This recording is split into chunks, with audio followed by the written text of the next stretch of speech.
Hello दोस्तों, मैं श्रेया स्वागत करती हूँ आपका अपने ही चैनल स्टडी विद श्रेया में। और आज की इस वीडियो में मैं आपके लिए लेके आई हूँ डाइजेस्टिव सिस्टम के बारे में जानकारी, जिसको हिंदी में हम पाचन तंत्र कहते हैं।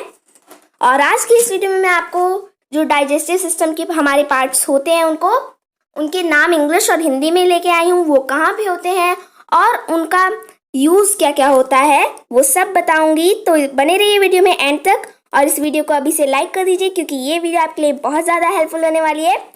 साथ ही साथ मेरे चैनल को सब्सक्राइब करके बेल आइकन को दबाइए, ताकि मैं जितनी भी वीडियोस बनाऊं उन सब का नोटिफिकेशन आप तक पहुंच सके। तो चलिए पहले हम जानते हैं उन डाइजेस्टिव सिस्टम के पार्ट्स के नाम। तो सबसे ऊपर आप लोगों को माउथ के पास यहाँ पे जो दिख रहा है, ये होते हैं सैलिवरी ग्लैंड्स। और सैलिवरी ग्लैंड्स के बाद आप लोगों को इधर एक ऑरेंज कलर की ये जो पाइप दिख रही है, इसको कहा जाता है ईसेफेगस, और इसको लोग फूड पाइप के नाम से भी जानते हैं।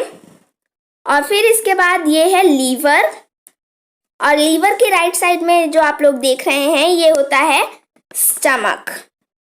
ये हमारा स्टमक होता है यहाँ पे। और फिर लीवर के अंदर आप लोगों को एक ग्रीन कलर का ये जो पार्ट नजर आ रहा है, इसको कहा जाता है गैल ब्लैडर। और गैल ब्लैडर के बाद स्टमक के नीचे आपको एक लीफ टाइप का यहाँ पे दिख रहा है, तो ये होता है पैंक्रियाज। और पैंक्रियाज के नीचे आपको एक ग्रीन कलर की पाइप दिख रही होगी, ये होती है हमारी लार्ज इंटेस्टाइन। और लार्ज इंटेस्टाइन फ्रेंड जो आप देख रहे हैं, इसके राइट साइड में ये थोड़ा सा पर्पल कलर का दिख रहा है, तो वहाँ पे ये कोई और पार्ट नहीं है, लार्ज इंटेस्टाइन का ही पार्ट है। और लार्ज इंटेस्टाइन के बाद उसके अंदर आपको एक और ऑरेंज कलर की पाइप दिख रही होगी, ये होती है हमारी स्मॉल इंटेस्टाइन। तो अभी हमने जाना डाइजेस्टिव सिस्टम के जो पार्ट्स होते हैं उनके नाम।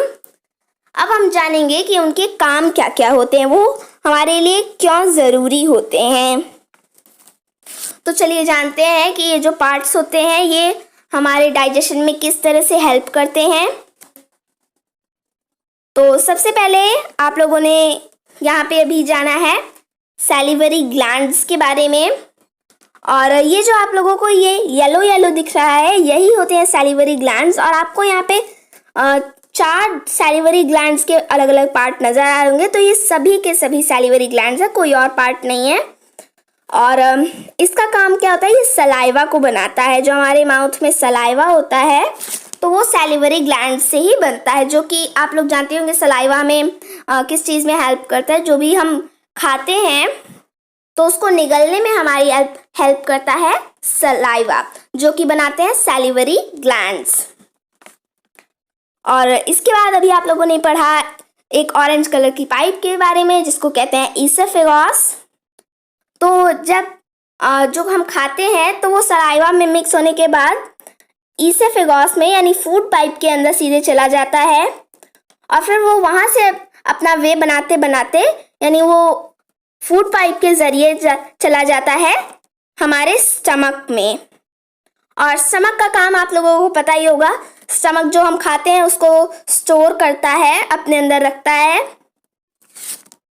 तो ये होता है हमारे स्टमक का काम।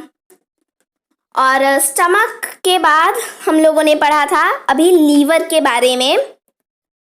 तो चलिए जानते हैं लीवर क्या काम करता है। जो जैसे कि हम खाना खाते हैं तो वो पूरा खाना मतलब न्यूट्रिएंट्स से भरा हुआ नहीं होता, उसमें जो न्यूट्रिएंट्स होते हैं उनको अलग से निकालना होता है, और ये काम करता है लीवर। यानी लीवर जो है, जो भी हम खाते हैं उसमें से न्यूट्रिएंट्स होते हैं, काम की चीज़ें होती हैं, उनको निकाल लेता है और बाकी का वो आगे पास कर देता है।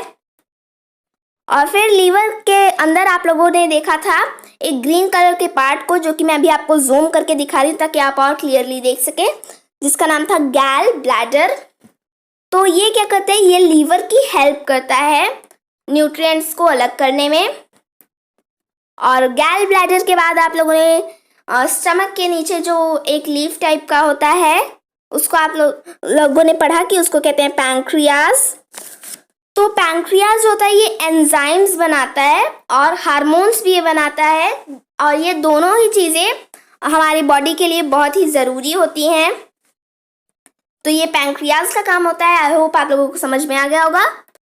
और पैंक्रियाज के बाद हम लोगों ने पढ़ा था स्मॉल इंटेस्टाइन के बारे में। तो ये जो स्मॉल इंटेस्टाइन होती है, अब जैसे कि मैंने आपको बताया कि जो न्यूट्रिएंट्स होते हैं वो लीवर अलग तो कर देता है, लेकिन वो जो आगे खाना पास करता है तो उसमें भी थोड़े बहुत न्यूट्रिएंट्स रहते हैं। तो स्मॉल इंटेस्टाइन का क्या काम होता है, वो छोटे से भी छोटा न्यूट्रिएंट को अलग कर देती है। और यहाँ पे मैं आपको एक और बात बता दूं, जो हमारे डाइजेस्टिव सिस्टम में सबसे ज़्यादा काम होता है तो वो स्मॉल इंटेस्टाइन के अंदर ही होता है। और स्मॉल इंटेस्टाइन के बाद आती है लार्ज इंटेस्टाइन। तो लार्ज इंटेस्टाइन का जैसे कि हम जो भी खाते हैं तो उसमें जो हमें पचता नहीं है उसमें से पानी को सोखना लार्ज इंटेस्टाइन का काम होता है। यानी जो लार्ज इंटेस्टाइन होती है वो जो हमें पचता नहीं है उसके पानी को वो एब्जॉर्ब करती है, सोख लेती है। तो ये थे हमारे डाइजेस्टिव सिस्टम के जो पार्ट्स होते हैं उनके यूज़। अब हम जानेंगे इन्हीं डाइजेस्टिव सिस्टम के पार्ट्स के नाम हिंदी में भी। अभी आप लोगों ने इंग्लिश में जाना, अब हम जानेंगे इनके नाम हिंदी में। तो सबसे पहले आप लोगों ने जाना था सैलिवरी ग्लैंड्स का नाम, और सैलिवरी ग्लैंड्स को हिंदी में कहते हैं लार ग्रंथियां। और फिर उसके बाद आप लोगों ने अभी ईसोफेगस के बारे में जाना। इसको हिंदी में कहा जाता है ग्रास नली, और इसको ग्रास नली के साथ साथ अन्न प्रणाली भी कहते हैं।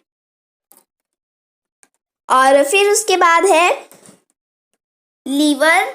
तो लीवर जो होता है इसको कहा जाता है जिगर। और फिर लीवर के अंदर ही ये जो गैल ब्लैडर है, तो गैल ब्लैडर को हिंदी में कहा जाता है, इसको पित्ताशय कहते हैं। और फिर स्टमक है। स्टमक को आप लोग जानते होंगे पेट कहा जाता है, लेकिन हम इसे पेट तब कहते हैं जब हम इसको बाहर की तरफ से बोल होते हैं। अंदर जो होता है हमारा स्टमक उसको हमें कहना होता है अमाशय। तो फिर इसके बाद है पैंक्रियाज। पैंक्रियाज को हिंदी में कहा जाता है अग्न्याशय। और फिर उसके बाद हम लोगों ने अभी जाना स्मॉल इंटेस्टाइन के बारे में। इसको हिंदी में कहा जाता है छोटी आंत।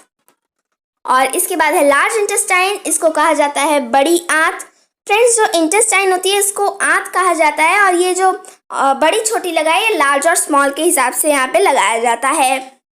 यहाँ पे मैं आपको एक और बात बता दूँ, ये जो स्मॉल इंटेस्टाइन होती है ये लार्ज इंटेस्टाइन में एक्चुअली बड़ी होती है, लेकिन तब भी इसको स्मॉल इंटेस्टाइन का नाम दिया गया है। तो मिलती हूँ नए वीडियो के साथ, तब तक के लिए bye bye. Thanks for watching this video.